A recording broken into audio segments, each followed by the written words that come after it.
hey, like if I had to make my first banner statement, like the first half of that football game, I mean, Justin Herbert. I don't know any other way to say it. I mean, when Justin Herbert starts to catch fire and get a little rhythm like he did in the first half, and again, these aren't even like they weren't bombs down the field or 70-yard touchdowns or anything. It's just one after another 5 and 10 and 15-yard strike over and over. I mean, of course, here's a 20-yard strike down the field. But, I mean, from in the pocket, Mike, and I was actually having this conversation with my dad a little bit last night on the phone. We were watching the game. I'm not sure you can't argue he's the best in-the-pocket passer in football. It just doesn't matter. As long as he has a little space to throw, doesn't matter if people are in his face. He could throw it right over. But look at every one of these balls. On the money. Perfect spiral. Oh, I got to throw a 100-mile-per-hour fastball? No problem. Oh, I got to throw a touch ball to the back out of the backfield? No problem. Perfect spiral. On the money. And that, to me, is where he's truly special, and they become hard to defend when they can protect and they got the weapons outside. And, man, he's like a machine out there. He's like the Megatron of quarterback sometimes I look at him like. And during the tap dance time on ESPN last night, as they filled from what would have been the kickoff until the actual kickoff, they were carving his bust for Canton. And I think he's awesome. I think he's great. I know there's one head coach who regards him as the best of all young quarterbacks in the NFL right now, and he is great. But you got to keep it going. I still am astounded, though, that there was even a question between him and Tua Tagovailoa, just based on size and skill set. I got you. I mean, yeah, right. How was it even a question for the Dolphins to take Tua over Justin Herbert? Were they so locked in on Tua because that was the narrative all year long in 2019 in the college football season that Tua was the guy, tank for Tua, tank for Tua? Hey, we didn't have to tank and we still got Tua, that they never pivoted to Justin Herbert? And it's easy now with a year and some change to come to that conclusion, but it's a different human from the standpoint of size and everything that you see when you study him in the pocket, like you said, doing things, moving around, durability, all the stuff, the arm strength. I don't get it. And I think that Booger McFarland was a little over the top by saying that no one saw. Come on, his damn ex-teammate. His damn ex-teammate was trying to tell everybody. Come on, ex-teammate, throw me a bone there. Yeah. But the guy's special. Yeah. And will he be in Canton someday? Well, he's still got a lot of work to do. Right. But we're pretty impressed with what we've seen so far. Last night, 25 for 38, he's got 222 yards. Right? Yeah. 3 touchdowns. Yeah. Yes. He's got the talent. Now he's got to go get the pelts on the wall. Right. That's what gets you in the Hall of Fame. Yes. Now, Dan Fouts made it without ever getting to the Super Bowl, and obviously without ever winning it, but you've got to have some all-time great records, and those are harder and harder to come by with Tom Brady stretching it as far as he possibly can. Right. So they're going to have to compete with some of the best teams in the league. Oh, and by the way, they are. They're 3-1. They lost a close game at home week 2 to the Cowboys, and they're on their way. And I was a firm believer in the Chargers going into the season. You were. And that's one of the few things that I've gotten right this year, so I'm going to ride that one. Yeah, well, you should, and you were smart there. I mean, I think you explained it right with the Tua Herbert thing. It's a different stratosphere. I think it's, again, another lesson like Mike, and I'm sure it'll come up during the draft this year where there'll be another guy from a big-name school, and we'll talk about a guy from just a little bit lesser level of a school, and the world will be like, what? No way. I've watched that guy at that big school win, so he's the reason. You can't tell me otherwise. And that's just, it's every year. But I think, for what you said, it is quite obvious. It was always quite obvious to me from that faction. I mean, did people really think at the time, like, if you didn't put Justin Herbert at Alabama, like, they would have fell off? I mean, obviously not. Now it's easy to say.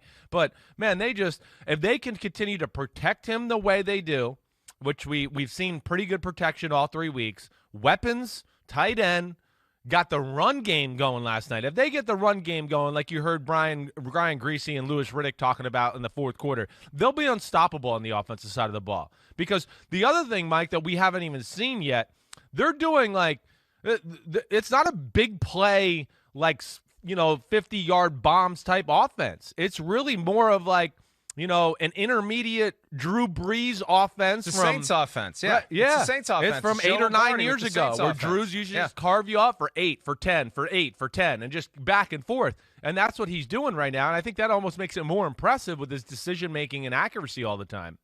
Yeah, higher percentage than throwing it all the way down the field, but he makes it 100% most of the time because he throws the accurate ball and they keep moving the chains and they score points and they get it done.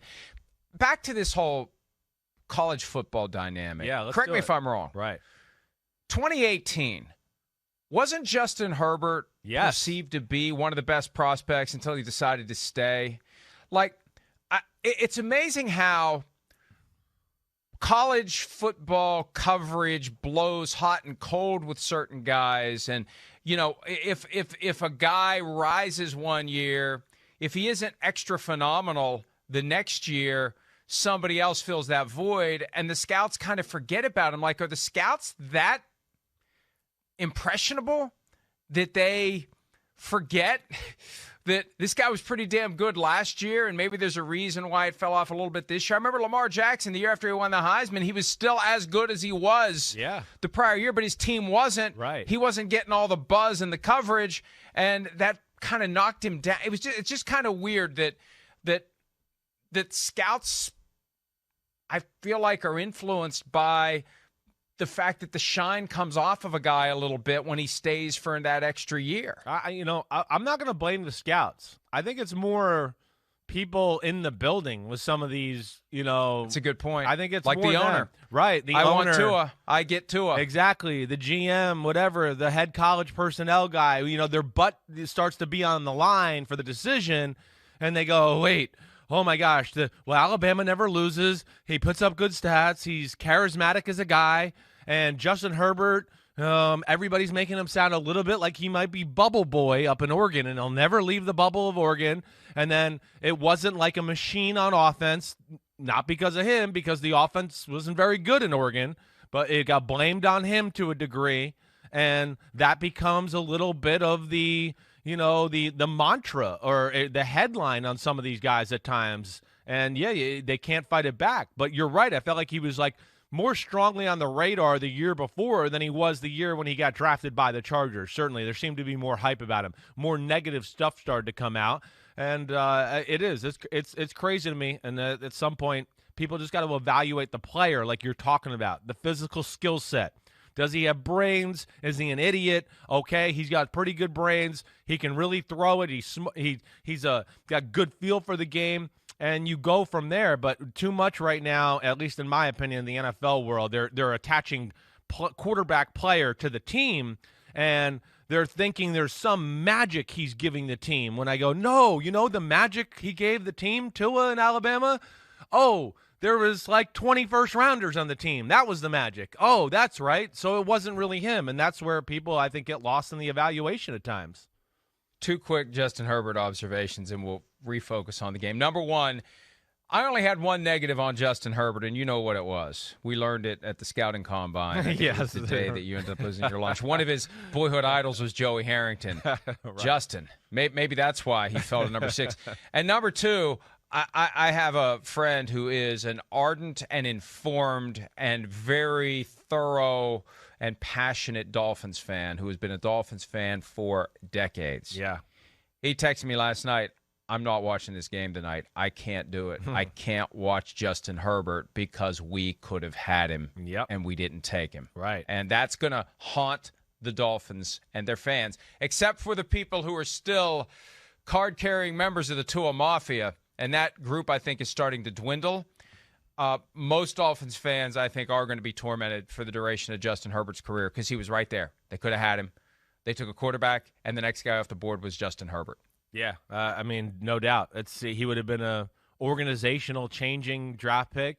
The Dolphins, who are struggling offensively right now. And, of course, one of the things we were worried about Tua coming out in the draft was his size, his durability. He wasn't that durable at Alabama. Is he going to be able to do that in the NFL? So we've had all sorts of problems, actually, with Tua through 2 years. He admitted some of those after his rookie year. And none of that's come up with Justin Herbert. In fact, it's always just like, oh, wow. Oh, he's better than I thought he was in person. Oh, wow, he's smarter than I thought he was. Oh, wow, he's got better instincts than I thought. I mean, it's one positive after another, and good for Justin Herbert because, I don't know, it just seems like he is like the most humble quarterback in football too. I will say that about him as well. He just never seems to be affected. Even when we interviewed him that day, it was just like, ho hum, all right, talking to two idiots about football, big deal. He talks it. He's a very normal guy, and I respect that about him a lot too. Topic for another day as it relates to the Dolphins. Keep an eye on what happens this season because they've got an owner who is not bashful about making changes. Right. There could be some heat on the seats that we assumed going into this year were completely stone cold. But I'm sure we'll be talking about that as the season continues to unfold, especially if the Dolphins keep losing. Austin Ekeler, Chargers running back, the guy that took over from Melvin Gordon, 117 rushing yards last night, a career high. Impressive video of him doing one-armed pull-ups. Are you kidding me? This guy in that offense, and that's the key, and Greasy made this point last night. You put him in that Saints offense, you give him Justin Herbert and all those great receivers they have, there's going to be some openings for Austin Ekeler to do what he did last night. 100%. You know, I mean, he's as we see right here, he's pretty good between the tackles for a smaller guy. Runs with a little bit of power, but if you give him the outside like this, man, he can get out, accelerate, get a 15, 20-yard gain. And then I think, you know, most importantly, like you talked about this Saint offense. I mean, watch this one. Watch this. I mean, pow, it's bang, amazing I'm in, baby. that he can have that type of power in that small package of a body. I mean, it really is. And then the pass game effect, like you talked about. So they don't ever have to really take the back off the field. Oh, okay, Ekeler, we're going to run the ball. Great. Oh, okay, now we're going to do like Alvin Kamara passes out of the backfield. Hey, we got Ekeler. Let's do that with him too. You know, that's special that way. And like you said, it's going to be tough as they continue to go if they run the ball like that because they got the weapons on the outside. They got a good tight end in Cook to work the middle of the field. And I don't even think they're probably not even fully encompassed into the offense yet and still in a little learning process there. So I think that's like the positives for the Chargers and their football team. Hi, I'm Mike Tirico, and thanks for watching. Make sure to hit subscribe for the latest news and highlights from NBC Sports.